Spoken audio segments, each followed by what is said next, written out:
Magandang gabi, Philippine Air Force. Alamin natin ang lagayatan ng panahon ngayong linggo, August 16, 2026 at sa mga susunod na araw.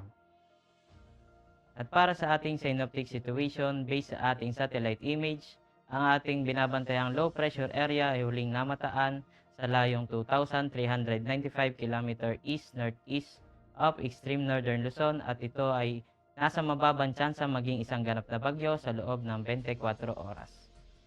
Samantalang meron pa rin tayong low pressure area sa labas ng Philippine Area of Responsibility at ito'y huling namataan sa layong 1,385 km east of Central Luzon at ito ay nasa katamtamang tsansa maging isang ganap na bagyo sa loob ng 24 oras. At southwest monsoon naman ang nakakaapekto sa Luzon at sa western part ng Visayas. At para sa ating general area forecast sa Ilocos Sur, La Union, Pampanga, Zambales, Bataan ay makakaranas ng occasional rains.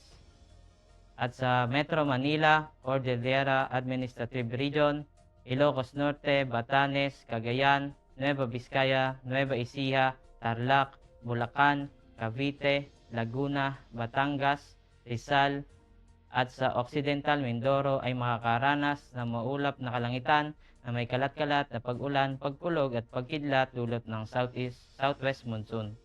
At sa Visayas at sa natitirang bahagi ng Luzon ay makakaranas ng bahagyang maulap hanggang sa maulap na kalangitan na may pulupulong pag-ulan, pagkulog at pagkidlat dulot ng southwest monsoon.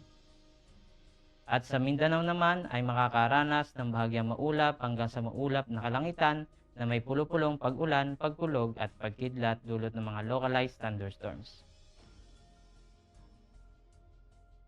At para sa susunod na 3 araw sa Metro Manila, Cavite, simula Martes hanggang Huwebes ay makakaranas ng maulap na kalangitan na may kalat-kalat na pag-ulan, pagkulog at pagkidlat, samantalang sa Lipa City simula Martes hanggang Miyerkules ay makakaranas ng occasional rains at pagdating ng Huwebes ay makakaranas ng maulap na kalangitan na may kalat-kalat na pag-ulan, pagkulog at pagkidlat. At sa Angeles, Puerto Princesa, Kalayaan Islands, simula Martes hanggang Huwebes ay makakaranas ng maulap na kalangitan na may kalat-kalat na pag-ulan, pagkulog at pagkidlat. At samantalang sa Mactan, Zamboanga at Davao, simula Martes hanggang Miyerkules ay makakaranas ng bahagyang maulap hanggang sa maulap na kalangitan na may pulupulong pag-ulan, pagkulog at pagkidlat. Ang haring araw ay lulubog mamayang 6:18 p.m. at sisikat bukas ng 5:42 a.m. At para sa ating moon illumination, meron tayong 16%.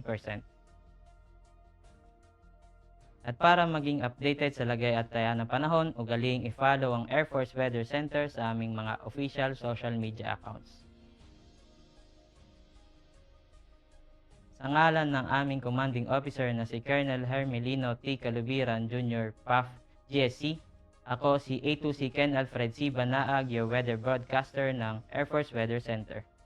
Uli, magandang gabi, Philippine Air Force.